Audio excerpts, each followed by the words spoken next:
Mi nombre es Javier Gutiérrez Ornelas, médico de profesión y instructor en mindfulness desde hace 10 años, Ujú. impartiendo sobre todo el curso de reducción de estrés basado en mindfulness en diferentes espacios, tanto a la comunidad como empresas, hospitales, colegios, universidades.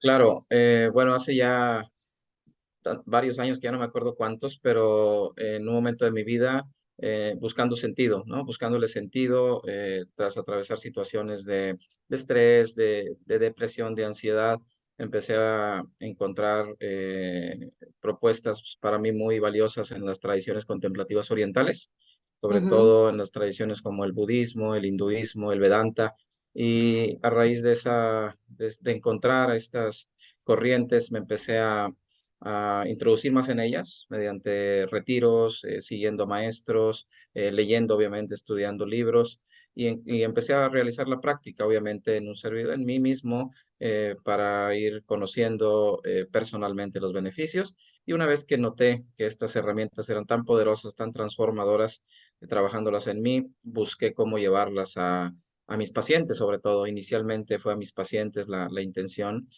para ayudarles precisamente en sus procesos, ¿no? Y fue cuando conocí el curso MBCR del doctor John Kabat-Zinn Ujú. y vi todo el respaldo científico que tenía y bueno, me formé en ello para poderlo llevar a los pacientes.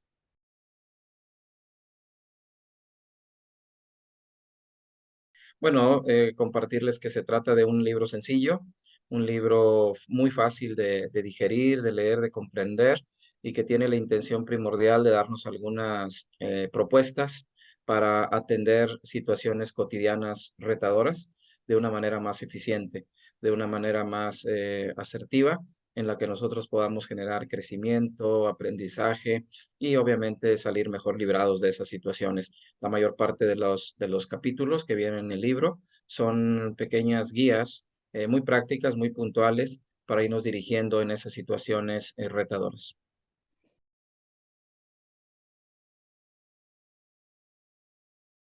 Claro, bueno, yo he tenido la oportunidad de leer muchos libros de mindfulness muy buenos que me han enseñado mucho y que me han ayudado mucho en mi desarrollo, pero muchos de ellos son muy densos, tienen Ujú. muchos muy técnicos y se requiere mucho tiempo para poderlos comprender, para poderlos estudiar y desgraciadamente en nuestro tiempo actual carecemos de ello, muchas personas, ¿verdad? Están involucradas en el trabajo, en la familia. Y bueno, mi intención es dar una propuesta, una alternativa mucho más digerible para poder Ujú. avanzar en menos tiempo. Y obviamente, en la medida que las personas conozcan qué es mindfulness, cómo les puede ayudar, pues con ese interés generado puedan introducirse en lecturas más extensas para que lo puedan desarrollar. Realmente mi intención es que este libro sea como como un vínculo entre no tener conocimiento de esta herramienta y empezarla a trabajar para después profundizar con tratados más extensos sobre este tema, ¿no?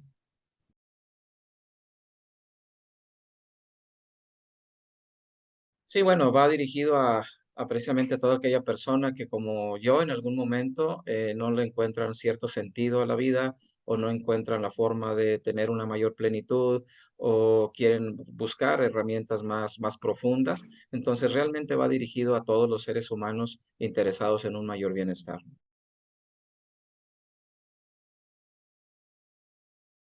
Bueno, pues me di cuenta de cómo el hecho de poder conectar con lo que propongo en el libro, de poderlo vivir de una manera directa, me permitió a mí fluir de una manera más, digamos, natural. Realmente fue un libro que lo fui escribiendo de una manera muy fluida, Ujú. sin mucho proceso cognitivo, mucho análisis. Realmente se fueron dando los capítulos en la medida que yo fui notando esa necesidad, ¿no? Entonces yo creo que fue un proceso muy orgánico y que Ujú. obviamente con el apoyo de la editorial se le dio una forma, se le dio una estructura a lo que yo propuse como capítulos aislados, ¿verdad? Para poderle dar obviamente una mejor intención para que fuera más útil el libro.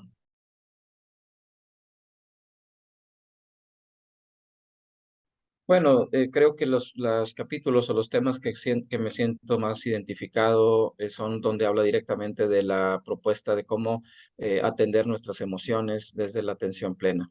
Yo creo que esa es una de las mayores áreas de oportunidad que tenemos todos los seres humanos de cómo poder abrazar nuestras emociones independientemente de la que sea, con herramientas obviamente bien desarrolladas para poder mantener un equilibrio en ellos. Entonces, cada tema donde hablo directamente como el de tienes miedo, como en el de la ira no es una solución, no recuerdo el capítulo, el nombre exacto, pero por ahí va donde hablo de esta emoción, la tristeza, ¿no? Que le llamo nuestra amiga la tristeza. Entonces, un poquito invitando a los lectores a darnos ese permiso, a podernos relacionar con nuestras emociones de una forma más sana.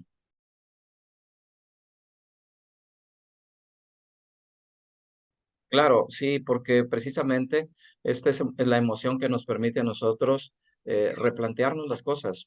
Cuando nosotros, por ejemplo, atravesamos una situación, sobre todo relacionada con una pérdida, ¿no? Puede ser, obviamente, la Ujú, pérdida de un ser querido, de una capacidad física, de una relación, de un empleo, pero cuando la vida nos confronta con una pérdida, nuestro cerebro tiene que readaptarse, tiene que continuar, y ahí la emoción de la tristeza nos permite hacer ese alto, nos permite parar, nos permite que nuestra energía, que generalmente es muy estimulada, baje para poder nosotros tener una mayor visión de esa realidad que hoy enfrentamos. Si no fuera por esa emoción, nosotros no podríamos adaptarnos a las situaciones de cambios tan frecuentes que estamos teniendo.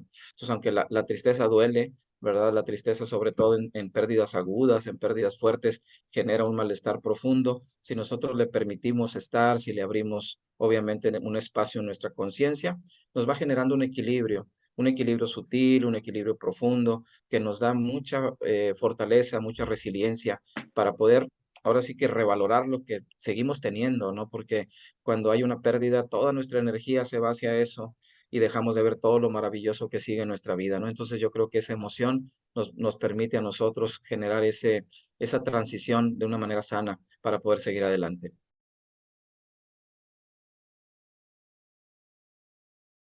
Bueno, yo lo que recalco precisamente en el capítulo es donde comento que la ira no es necesaria.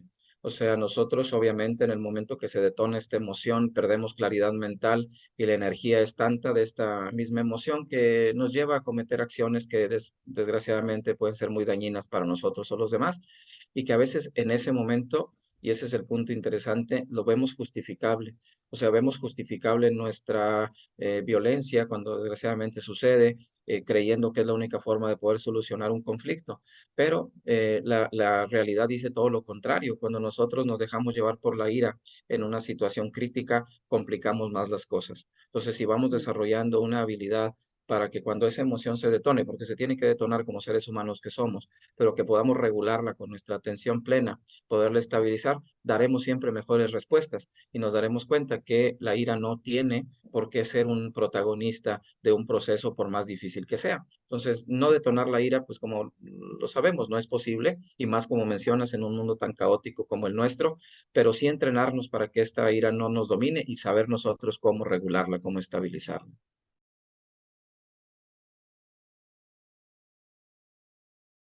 La compasión es indispensable. Es indispensable porque esta capacidad humana, esta fortaleza que todos tenemos, en la medida que lo vamos desarrollando, nos va conectando con los que nos rodean. Precisamente la base de nuestro sufrimiento viene de ese aislamiento generado por nuestro ego, donde nosotros nos aislamos de los demás y nos vamos desgraciadamente volviendo insensibles. Volviendo ujú, insensibles porque toda nuestra energía la vertemos en proteger este yo, ¿no? Entonces, en la medida que nosotros nos vamos interesando por el bienestar de los demás, algo que se tiene que entrenar, ¿sí? Algo que si esperamos a que surja de manera natural, tendremos que esperarnos sentados porque pasará mucho tiempo y eso no llegará. Tenemos que intencionalmente, como las tradiciones contemplativas orientales lo hacen, ejercicios específicos, puntuales, donde nosotros vamos exponiéndonos para desarrollar esta emoción, ¿no? Un sentimiento al final de cuentas y que nos va generando una gran fortaleza. La compasión, cuando es bien desarrollada, creo yo, es uno de los procesos más sanadores que un ser humano puede tener. Por eso es tan importante no dejarla fuera, ¿no? Yo lo hago, yo lo incluyo en mis cursos en empresas, en organizaciones que a veces son muy competitivas, para hacerles ujú. ver que una sana competencia no está peleada con una compasión.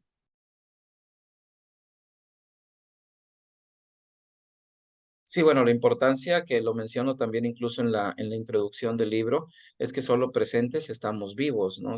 Solamente cuando estamos conectados en el aquí y en el ahora, tenemos toda esa capacidad de poder desplegar nuestro potencial, tenemos toda la capacidad de poder recibir la realidad tal y como viene, sin Ujú, sobredimensionarla, sin minimizarla, sin exagerarla, sino que desde la conexión en el momento presente estamos plenos, porque desde esa plenitud de conectarnos a la realidad, siempre tendremos esa herramienta interna que nos lleva a enfrentar las situaciones de una mejor manera. Entonces, estar en el presente es todo un arte, ¿no? En el que tenemos que entrenarnos, pero es un esfuerzo que sobradamente vale la pena, ¿sí? Porque desde esa conexión a la realidad, eliminaremos una gran cantidad de novelas y de tragedias que solamente están en nuestra mente, ¿no? Y que nos restan mucha calidad de vida.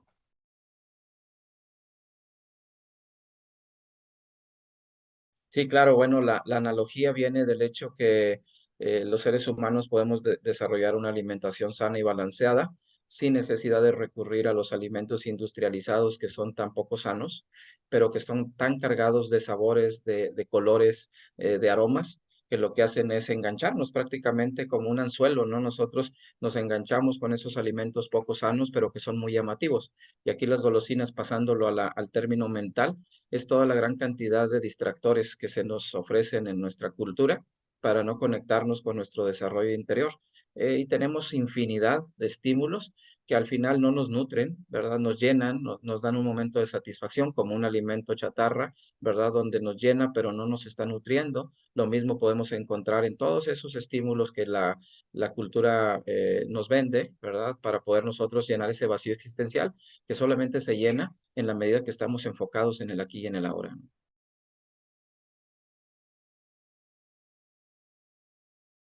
Sí, bueno, yo he tenido la oportunidad de formarme con diferentes maestros.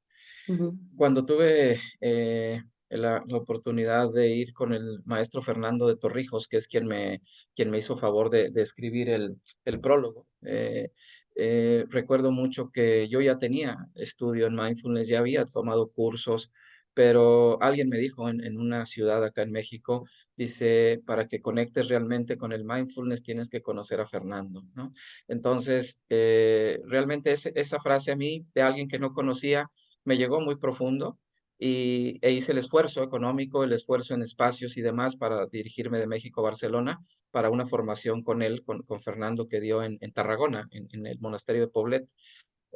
Y ahí, bueno, al conocer a él y la forma en que nos transmitía, no era una enseñanza académica, sino era una transmisión de corazón a corazón, me hizo ujú, realmente saber que era el mindfulness, ¿no? O sea, no tanto en la cabeza, no tanto en lo teórico, sino realmente conectándolo con el corazón. Entonces yo creo que esa es una de los mensajes que, te soy honesto, no recuerdo ni quién me lo dijo en su momento, pero me dijo así, ¿no? Entonces yo le tuve tanta confianza a esa frase y tomé el entrenamiento con Fernando, regresé a México, di el curso y desde ahí hasta la fecha han sido llenos completos, ¿no? Prácticamente todos, porque esa conexión directa que no es cognitiva, que no es intelectual, sino que es de la esencia misma, abre puertas, ¿no? Y conecta. Yo creo que por ahí ujú. esa sería una de las frases que me han hecho un parteaguas en mi vida.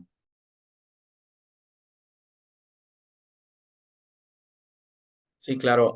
También uno de los maestros que menciono en el libro, de los que estoy muy agradecido y que considero o me considero uno de sus estudiantes, aunque no lo conozco en persona, es el Lama Rinche, ¿no? Un maestro uruguayo que está en un monasterio de España. Él dice, no te vas a tropezar con la iluminación, ¿verdad? O sea, él quiere decir que un desarrollo, ¿no? De reconocimiento de la realidad no va a llegar por arte de magia, tenemos que trabajarlo. ¿Por qué? Porque nuestro cerebro tiene una tendencia natural a ser reactivo. Nuestro cerebro está diseñado, por decirlo así, evolutivamente hablando, para estar sobreviviendo, no para ser plenos. Entonces, si nosotros queremos, obviamente, tener un entorno seguro, un entorno externo donde estemos bien, pero además de eso, queremos vivir plenos, tenemos que hacer ejercicios que nos saquen de esa evolución que nos lleva solo a la supervivencia y darnos cuenta que tenemos más allá de esa capacidad primitiva, no primaria, de estar siempre con mecanismos de defensa. Y esto se logra haciendo ejercicios, ejercicios que son respiratorios, de atención al cuerpo, de reflexión también, que nos van llevando poco a poco a ver la vida desde otra perspectiva, ¿no? Y eso se logra en base a esfuerzo, ¿no?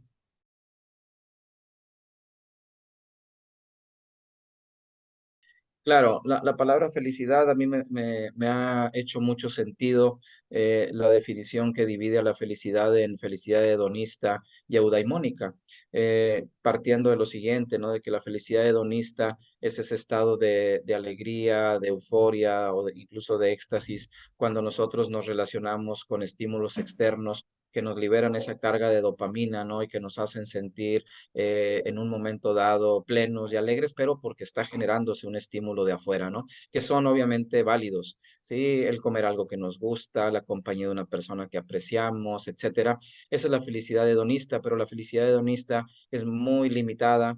Es una felicidad que requiere estar siempre en constante estímulo para lograrla, tiende a cansarnos y genera tolerancia. Esto es, cada vez necesitamos más estímulos para que nos dé el mismo nivel de felicidad. Entonces, esa felicidad tiene su parte, pero la otra felicidad, que es la eudaimónica, que es la capacidad de tener una libertad interior, una capacidad de ecuanimidad, de paz, de serenidad, que nos da una sensación de mantenernos estables en cualquier experiencia de la vida, esa es la que, bueno, yo considero tenemos que desarrollar, porque la otra, bueno, pues viene mucho de afuera y depende de muchos factores, pero la segunda, la eudaimonia, como le decían los griegos, es una capacidad de felicidad autosustentable y solamente nosotros podemos trabajarla para poderla desarrollar y que en las situaciones difíciles sigamos siendo plenos, tal vez no alegres, porque hay situaciones desfavorables que no nos permiten sanamente, psicológicamente hablando, desarrollar alegría en ese momento, pero sí plenitud. Podemos estar tristes plenamente, sí podemos tener un estado de miedo pleno para poderlo regular y enfrentar esa situación y de esa manera, bueno, tener esta capacidad. Entonces yo para mí la felicidad genuina es la capacidad de generar un estado de equilibrio interior o ecuanimidad, sí, para podernos relacionar con la vida.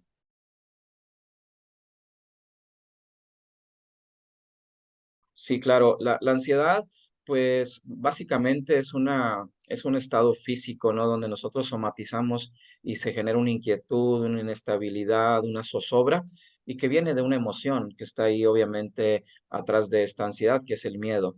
Y desgraciadamente, cuando nosotros nos desplazamos a un futuro que tememos y nos desconectamos de la realidad que habitamos, el miedo se vuelve el protagonista de nuestra vida y la ansiedad va desbordándose cada vez más hasta poder generar ya un trastorno de ansiedad como una situación clínica a ser tratada. Pero inicialmente la ansiedad es algo que todos podemos o hemos experimentado, pero viene de ese miedo que vamos cronificando al no darnos cuenta de la realidad que habitamos. Entonces, en la medida que nosotros estemos viviendo el proceso emocional del miedo, pero nos reconectemos a la realidad y abracemos incluso las sensaciones de la ansiedad, las abracemos como una experiencia viva, pero transitoria, podremos regresar a nuestro equilibrio. Entonces, hoy en día la psicología dice que los niveles o las estadísticas en trastorno de ansiedad van aumentando, pero viene mucho de eso, viene de esa búsqueda de una felicidad en un futuro, ¿sí? De una Ujú. seguridad en un futuro, sin darnos cuenta que todo lo tenemos aquí y ahora, ¿no?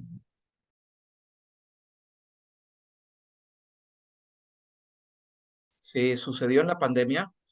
Yo desde Mm. hace muchos años tenía la intención de escribir un libro, pero no le encontraba la forma, ¿no? O sea, sabía que era un libro en el que quería compartir estas herramientas, pero no sabía cómo desarrollarlo. Y en la pandemia fui invitado por un periódico de la localidad de acá de Monterrey, donde vivo, Monterrey, México, y a que escribiera una columna semanalmente. La columna se llama el momento presente. Entonces empecé a escribir y escribir cada semana durante pues 2 años prácticamente, los primeros de la pandemia, y me di Ujú. cuenta que ya tenía muchos artículos que de alguna manera habían gustado a las personas que lo habían leído, me habían dado feedback, y solicitando ahí el permiso del periódico, bueno, lo organicé como un formato libro, en el cual le agregué ejercicios que no vienen en la columna, que son propios para el libro, son prácticas para poder desarrollar eso que se menciona en el capítulo. Entonces ya en el momento en el cual ordené esos capítulos, tenía de dónde escoger. Escogí esos 50 y fueron los que mandé a la editorial ya en ese formato para ver qué les parecía. Y bueno, pues les pareció algo interesante, algo que iba afín a lo que la editorial busca de este desarrollo interior y fue que se publicó. Entonces, los capítulos de la columna en sí misma han sido muy orgánicos, ¿no? Porque tengo una semana para escribir y de repente estoy a 2 horas de mandar esa columna y no tengo nada, pero de repente me llega algo, ¿verdad? Me llega una situación y de ahí agarro la historia y le voy dando un sentido para que sea útil, ¿no? Y así es como he ido sacando y sacando y sacando estas columnas y que las hice en el formato del libro, ¿no?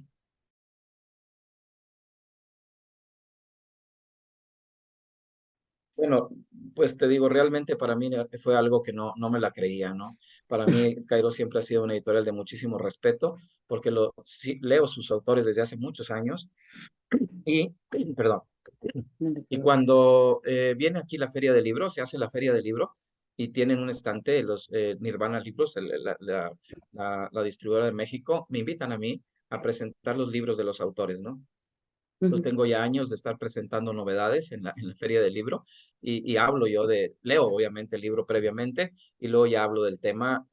Y bueno, estuve siendo invitado, no sé, tal vez 4 o 5 años hasta que llegó la pandemia y paró acá, pero se fue haciendo una relación, se fue haciendo una relación con la editorial y bueno, mandándole por ahí la información al director, dijo, pues ahí lo vamos a leer, no prometemos nada, pero bueno, hubo la oportunidad de publicarse y la verdad es algo que para mí ha sido un sueño porque considero que esta es una de las editoriales más importantes de estos temas y poder estar como autor ante grandes maestros, pues me llena de mucha satisfacción.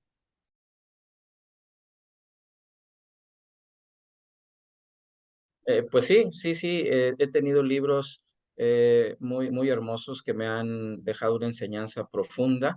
Entre ellos, precisamente uno que acabo de leer hace unas semanas, el de Abrazar lo inabrazable de Pema Chodrón. Pema Chodrón me encanta, cada libro que saca para mí es imperdible. Y el libro que a mí me hizo entrar en este camino es el libro del poder de la hora, ¿no? De Eckhart Tolle, un clásico, ¿no? ujú. Mundial. Fue el primer libro que leí. Antes de eso yo no conocía absolutamente nada de mindfulness, nada de meditación, nada de las tradiciones contemplativas orientales. Y a raíz de este libro, pues he tenido la experiencia muy hermosa de leer a muchos autores. Son muchos, la verdad, no podría describir los tantos que he tenido la oportunidad de leer. Le dedico todo el día, todos los días he perdido 2 horas, ¿no? A leer. Entonces me encanta y tengo muchos de esta editorial.